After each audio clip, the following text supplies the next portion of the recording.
नमस्कार मित्र आणि मैत्रिणींनो, हेल्थ मराठी डॉक्टर हुकिरे यसवी या यूट्यूब चॅनलमध्ये मी आपला आरोग्य मित्र डॉक्टर सिद्धेश्वर हुकिरे आपल्या सगळ्यांचं मनापासून स्वागत करतो. मित्र हो, जर तुम्ही नियमितपणे चालत असाल, नियमितपणे चालून सुद्धा तुमच्या शरीराला आणि मनाला त्याचा चांगला पुरेपूर फायदा होत नसेल, जर तुम्ही वजन कमी करण्यासाठी नियमित चालत असाल आणि तुमचं वजन छटाकभर सुद्धा कमी होत नसेल, यासोबतच तुम्ही दिवसभर एक ठिकाणीच बसून राहत असाल, तुम्हाला चालायचा कंटाळा येत असेल, चालावंसंच वाटत नसेल, चालण्यामुळे एवढा काय शरीरामध्ये फरक पडणार आहे असं तुम्हाला वाटत असेल, तर हा व्हिडिओ तुमच्यासाठी. कारण आजच्या या व्हिडिओमध्ये मी तुम्हाला चालण्याच्या व्यायामाची योग्य शास्त्रीय पद्धत कुठली, दररोज किती वेळ चालावं, किती पावले, किती स्टेप्स चालावं, चालण्याची स्पीड किती असावी, कुठल्या वेळेला चालावं आणि चालण्याचे तुमच्या शरीराला आणि मनाला काय काय फायदे होऊ शकतात, यासोबतच कोणत्या वयाच्या लोकांनी किती चालावं, जर तुम्ही लहान असाल किंवा मध्यम वय असेल किंवा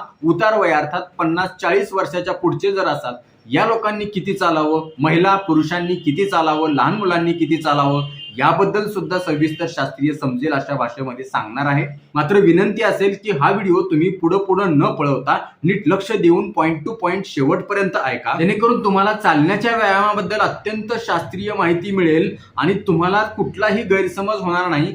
जर तुम्ही हा व्हिडिओ पुढं पळवत जर पाहिला तर तुम्हाला गैरसमज होऊ शकतो, तुमची काहीतरी मिसअंडरस्टँडिंग होऊ शकते, चा परिणाम म्हणून तुम्हाला चालण्याचा फायदा होण्याऐवजी तुमचा तोटा किंवा नुकसानच जास्त होईल. चला तर मग पाहूया. त्याआधी छोटीशी विनंती असेल, जर तुम्ही चॅनलवर नवीन असाल तर हेल्थ मराठी डॉक्टर हुकिरे यसवी या चॅनलला आता लगेच बाजूचं बेल आयकॉनचं बटन दाबून सबस्क्राईब करा, जेणेकरून आरोग्यविषयक अत्यंत महत्त्वपूर्ण शास्त्रीय व्हिडिओज तुम्हाला सहज पाहता येतील, तेही अगदी मोफत, कारण सबस्क्राईब करायला पैसे लागत नाही. मित्र हो, बरेच जण वर्षानुवर्ष चालण्याचा व्यायाम करतात पण त्यांच्या शरीरामध्ये अजिबात फरक पडत नाही. काही जण दिवसभर एकाच जागेवर बसून राहतात, कुठला तरी त्यांचा व्यवसाय असतो, बैठे काम असतं, ऑफिसमध्ये कॉम्प्युटर समोर, टीव्ही समोर, लॅपटॉप समोर ते बसून काम करत असतात, त्यांना अजिबात चालायलाच वेळ मिळत नाही. बरेच जण म्हणतात मी घरामध्ये काम करत असताना दिवसभर चलतच असते किंवा कामाच्या ठिकाणी देखील आम्ही दिवसभर चलत असतो. काही जण अगदी जवळच्या ठिकाणी जरी जायचं असलं तरी कार किंवा मोटरसायकल घेऊन जाण्याला प्राधान्य देतात.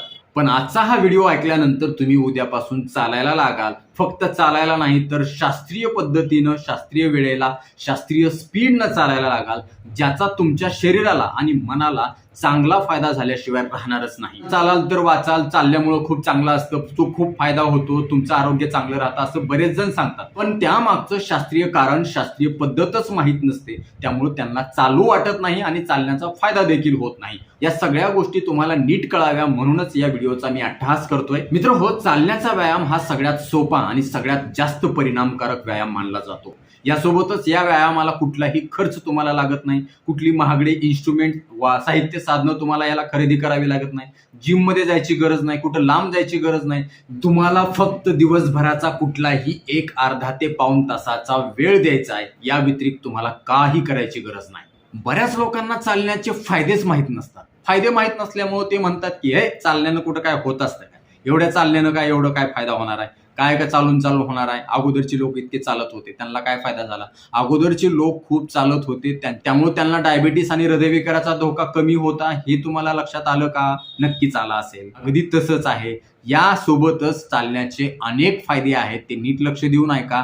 हे फायदे ऐकून तुम्ही उद्यापासून चालायला लागाल. सगळ्यात महत्वाचं, तुमचा रक्तदाब नियंत्रित राहतो, तुमच्या हृदय आणि रक्तवाहिन्यांचं आरोग्य चांगलं राहतं, तुमची मानसिक स्थिती चांगली राहते, संध्याकाळी तुम्हाला चांगली झोप लागते, तुमचं मन आणि शरीर निरोगी राहण्यास मदत होते, तुमच्या शरीरातील सगळ्या अवयवांना चांगला रक्तपुरवठा होतो, त्यांचं काम व्यवस्थित पार पडतं, मांसपेशी लवचिक होतात, जॉईंट सांधे मजबूत होतात, हाडं मजबूत होतात, तुमचं शरीर फिट राहतं, तुमचं शरीर बेढप होत नाही, फिगर व्यवस्थित दिसते, शरीराला एक चांगला आकार येतो, आत्मविश्वास वाढतो, पर्सनॅलिटी मस्त दिसते, तुमचा मेंदू ऍक्टिव्ह राहतो, कारण चालताना तुमच्या पायाचा समतोल, बॅलन्स राखणं शरीराला महत्वाचं असतं आणि हे काम मेंदू करतं. मेंदू चालण्याच्या व्यायामामुळे जास्त सक्रिय होतो, ऍक्टिव्ह होतो, तुमची स्मरणशक्ती वाढते, कॉन्सन्ट्रेशन वाढतं, तुमचा मूड सुधारतो, एन्झायटी, डिप्रेशन, काळजी, चिंता, ताणतणाव यापासून तुम्हाला मुक्ती मिळते कुठल्याही औषधाशिवाय. तुम्हाला फ्रॅक्चर होण्याचा, ऑस्टिओपोरोसिस, हाडातलं कॅल्शियम, हाडं ठिसूळ होणं, अशा प्रकारचा आजार होण्याचा धोका कित्येक पटीनं कमी होतो. यासोबतच तुमच्या शरीरामध्ये इन्सुलिन रेजिस्टन्स जो निर्माण होणार आहे तो होत नाही. तुमचं शरीर चांगल्या प्रकारे इन्सुलिन तयार करतं. इन्सुलिन जास्त चांगल्या प्रकारे तयार झाल्यामुळे तुमच्या शरीरातील साखरेवर चांगल्या प्रकारे नियंत्रण ठेवलं जातं. त्यामुळे तुम्हाला डायबिटीसचा आजाराचा धोका कमी होतो. यासोबतच डायबिटीस असेल तर तो नियंत्रित देखील राहण्यासाठी फायदा होतो. त्यामुळे स्वस्त आणि मस्त असणारा हा व्यायाम तुम्ही उद्यापासूनच चालू करा. सगळ्यात सुरुवातीला पाहूया चालताना स्पीड किती असावा. हा जो मी स्पीड सांगणार आहे तो मध्यम वयाच्या, मध्यम प्रकृतीच्या पुरुष किंवा स्त्रीसाठी सांगणार आहे. अर्थातच साधारण 30 ते 40 वयाच्या पुरुष किंवा स्त्रियांसाठीचा हा स्पीड मी सांगणार आहे. जर तुमचं वय याच्यापेक्षा कमी असेल तर तुम्ही स्पीड जास्तीचा वाढवू शकता. जर तुमचं वय याच्यापेक्षा जास्त असेल तर तुम्ही स्पीड कमी करायचा आहे. मित्र हो, चालण्याच्या व्यायामामध्ये स्पीडला अनन्यसाधारण महत्व आहे. स्पीडच तुमचा ठरवतो की तुमच्या चालण्याचा तुमच्या शरीराला, मनाला फायदा व्हावा का नाही व्हावा. बहुतांश लोकांना हा स्पीड माहीतच नसतो. जर शास्त्रीय दृष्ट्या हा स्पीड तुम्ही मेंटेन ठेवला चालताना तर तुम्हाला याचा जास्तीत जास्त फायदा होईल. तर हा स्पीड तुमच्या वयावर आणि तुमच्या प्रकृतीवर अवलंबून असतो. जेव्हा तुम्ही चालायला सुरुवात करता तेव्हा तुमच्या चालण्याचा स्पीड सुरुवातीला हळूहळू असला पाहिजे. साधारण 5 ते 7 मिनिट तुम्ही हळूहळू चालल्यानंतर हळूहळू तुमचा चालण्याचा वेग, स्पीड तुम्हाला जास्तीचा वाढवायचा आहे. जेवढं शक्य होईल तितक्या वेगानं तुम्हाला चालायचंय. साधारण 30 ते 40 मिनिटापर्यंत तुम्हाला याच स्पीडमध्ये, याच लयीमध्ये, याच तालबद्धतेमध्ये तुम्हाला मेंटेन ठेवायचं आहे. तरच तुम्हाला त्याचा फायदा होणार आहे. मध्ये तुम्हाला कुठेही थांबायचं नाही, कोणाला बोलायचं नाही, गप्पा मारायच्या नाही, कुठेही डिस्टर्ब व्हायचं नाही. हा स्पीड तुम्ही सलग कंटिन्यूली स्टेडी ठेवायचा आहे, सातत्याने स्थिर ठेवायचा आहे. या स्टेडी स्पीडमध्ये, या स्थिर स्पीडमध्ये 30 ते 40 मिनिट चालल्यानंतर तुम्हाला परत शेवटची 5 ते 7 मिनिट हळूहळू स्पीड कमी करायचा आहे आणि तुमचं चालणं थांबवायचं आहे. असं मी का बरं म्हणतोय, कारण पहिली 3000 पावलं साधारण 20 ते 25 मिनिटांमध्ये होतात. एवढी पावलं चालल्यानंतर तेव्हा तुमच्या शरीरामध्ये रात्रीच्या, दिवसभराच्या खाण्यामधून आलेले ज्या कॅलरीज आहेत त्या बर्न व्हायला लागतात. आता इथून पुढचा जो टप्पा असतो, 20-25 मिनिट चालल्यानंतर साधारण 1 ते 2 किलोमीटर चालल्यानंतरचा जो टप्पा असतो, तो टप्पा जास्त महत्वाचा असतो. या टप्प्यामध्ये आपल्या शरीरामध्ये जमा झालेल्या अतिरिक्त कॅलरीज, अतिरिक्त फॅट, चरबी जळायला सुरू होते. सुरुवातीचा जो वॉर्मअपचा पिरियड असतो 20-25 मिनिटाचा, तो महत्वाचा असतो. तो वॉर्मअप झाल्यानंतर कॅलरीज बर्न व्हायला लागतात. बरेच जण 20-25 मिनिटं चालतात आणि थांबतात, त्यांना काही सुद्धा फायदा होत नाही. बरेच जण ही चूक खूप प्रकर्षानं करतात, कारण त्यांना माहीतच नसतं की बाबा हा वॉर्मअपचा पिरियड असतो, त्याच्यानंतर शरीरातलं फॅट्स बर्न व्हायला लागतं. आता तुम्हाला जर हे कळालंय तर मग तुम्ही उद्यापासून अशा पद्धतीनं चालायला सुरुवात करताल. त्याच्यामुळे तुम्ही दररोज 4500 पावलं चला, 6000 चला, 8000 चला, 10000 चला. तुम्ही 4500 पावलं चलत असाल तर बरं आहे. 6000 पावलं रोज चलत असाल तर छान आहे. 8000 पावलं चलत असाल तर उत्तम आहे. आणि 10 ते 12000 पावलं चलत असाल तर अतिउत्तम आहे. जर तुम्ही वजन कमी करण्यासाठी म्हणून चालत असाल तर 10000 पावलं तरी तुम्हाला दररोज चालावंच लागेल. जे अजिबातच चालत नाही, एक ठिकाणी बसून राहतात दिवसभर, त्यांच्यापेक्षा जे थोडे तरी चालतात त्यांचं बरं असतं, आणि जे अजून जास्त चांगलं चालतात त्यांचं अजून जास्त बरं असतं. आता पाहूया किती अंतर चाललं म्हणजे त्याचा आपल्याला फायदा होतो. दिवसभरामध्ये 10,000 स्टेप्स व्हाव्या असं सर्रास म्हटलं जातं. एकूणच मेडिकल सायन्स काय म्हणतं, जर तुम्ही एक आठवडाभरामध्ये 150 मिनिट फक्त मध्यम स्वरूपाचा व्यायाम केला तर ते तुमच्या शरीराच्या आणि मनाच्या आरोग्यासाठी सफिशियंट असतं, गरजेचं असतं. आणि जर तुम्ही जास्तीच्या कष्टाचा व्यायाम आठवडाभरामध्ये फक्त 75 मिनिट केला तर त्याचा तुमच्या शरीराला आणि मनाला चांगला फायदा होऊ शकतो. जर तुम्ही महिला असाल तर दिवसभरामध्ये कमीत कमी 4500 पावलं तुम्ही चालणं अपेक्षित आहे. जशी जशी परत तुम्ही पावले वाढवत जाल तेवढी तुम्हाला त्याचा जास्त फायदा होतो. मॅक्झिमम तुम्ही दिवसभरामध्ये 7500 पावलं चालणं अपेक्षित आहे. याच्यावर तुम्ही जास्त कितीही चालला तरी तुम्हाला त्याचा जास्त फायदा होणार नाही. त्यामुळं ही गोष्ट आवर्जून लक्षात ठेवा की जर महिलांना चालण्याचा चांगला फायदा व्हायचा असेल तर त्यांनी जास्तीत जास्त 7500 पावलं चालणं अपेक्षित आहे. जर महिलांनी 2700 पेक्षा कमी पावलं दिवसभरामध्ये चालली तर त्यांचं आयुष्यमान कमी होतं. आणि जर समजा दिवसभरामध्ये 7500 पावलं महिलांनी चालली तर त्यांचं आयुष्यमान वाढतं. म्हणूनच एका मध्यम वयाचा जो माणूस आहे त्यांनी 4500च्या पेक्षा जास्त पावलं चालणं दिवसभरामध्ये अपेक्षित आहे. त्यानंतर जर तुम्ही हजार आणि स्टेप्स पावलं वाढवत असाल तर तुम्हाला त्याचा जास्तीचा फायदा होऊ शकतो. जर पुरुष असतील तर त्यांनी दिवसभरामध्ये 10 ते 12000 पावलं चालणं अपेक्षित आहे, तरच त्यांना चालण्याचा फायदा होऊ शकतो. एवढी सगळी पावलं जर तुम्ही दिवसभरामध्ये चालली तर तुमचा स्पीड चालताना किती होता हे जास्त महत्त्वाचं नाही, लक्षात ठेवा.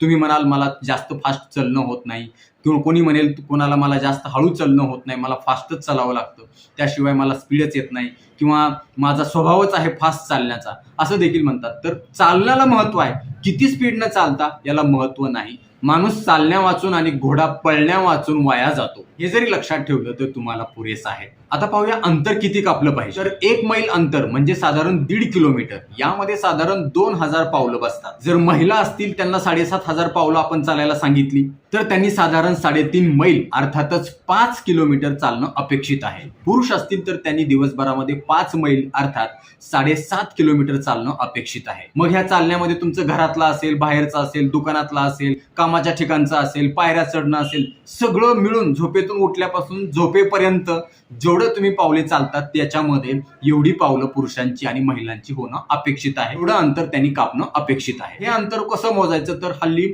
मोबाईल वॉच आहेत, स्मार्ट वॉच ज्याला आपण म्हणतो, काही जणांकडे नसतील, मोबाईल सर्वांकडे आहेत. मोबाईलमध्ये सुद्धा काही ॲप आहेत जे तुम्हाला चाललेल्या पावलाचं कॅल्क्युलेशन करून दाखवतात. तुमच्याकडे मोबाईलही नसेल किंवा स्मार्ट वॉचही नसेल तर अशा वेळी तुम्ही घरापासून एखादं ठराविक अंतर किती आहे हे तुम्ही तपासा. असं आपण म्हणतो की आमच्या घरापासून बस स्टँड 1 किलोमीटर आहे, तर तुम्ही त्यानुसार देखील कॅल्क्युलेशन करून तुमच्या चालण्याचं जे काही नियोजन आहे व्यायामाचं ते करू शकता. आता पाहूया कुठल्या वेळेला चालावं. बरेच जण म्हणतात की मला सकाळचा वेळ नसतो, संध्याकाळचा वेळ असतो, दुपारी असतो. आता या व्यायामाच्या मध्ये जर शास्त्रीय दृष्ट्या मेडिकलच्या भाषेमध्ये जर बघितलं तर सकाळचा वेळ हा चालण्याच्या व्यायामासाठी अतिउत्तम आहे.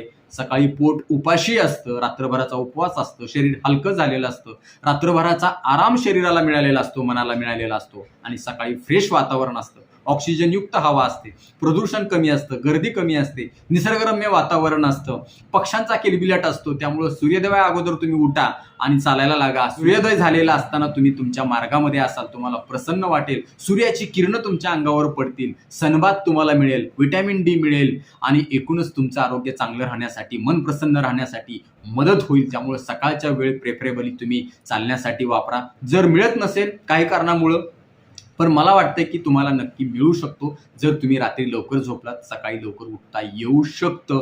काही वेळेला तुम्हाला जर नाईट शिफ्ट असेल किंवा काही कारणानं तुम्हाला जास्ती जागरण करावं लागत असेल तर सकाळी तुम्ही उशिरा उठण्याची शक्यता असते, लगेच कामावर जाण्याची शक्यता असते. अशा वेळी मात्र तुम्ही दिवसभरामध्ये कुठल्याही वेळेला चालू शकता, पण प्रेफरेबली जर तुम्हाला शक्य असेल तर आवर्जून सकाळच्या वेळेला चाला. सकाळी उपाशी पोटी चालण्याच्या अगोदर पाणी मात्र आवर्जून प्या. पाणी पिल्यानंतर 15-20 मिनिटांनी तुम्ही चालायला लागा, लगेचच चालू नका, नाहीतर मग तुम्हाला पोटामध्ये दुखू शकतो किंवा अस्वस्थ वाटू शकतं. चालण्यामध्ये तुम्हाला वेग कमी येऊ शकतो. 15-20 मिनिट अगोदर 2 ग्लास तरी कमीत कमी पाणी पिणं गरजेचं आहे, कारण चालल्यानंतर तुमचं डिहायड्रेशन होणार आहे, अंगामधून घाम जाणार आहे. त्यामुळे शरीर थकू नये, पेशींना चांगल्या प्रकारे वॉटर अर्थात हायड्रेशन व्हावं, पाणी मिळावं, म्हणून पाणी आवर्जून तुम्ही चालण्याच्या 20 मिनिट अगोदर पिणं अपेक्षित आहे. फक्त चालण्याचाच व्यायाम सफिशियंट आहे का तर अजिबात नाही. यासोबत तुम्ही योगा, प्राणायाम देखील करू शकता, ज्याच्यामुळे तुमच्या शरीराला अजून जास्त चांगला फायदा होऊ शकतो.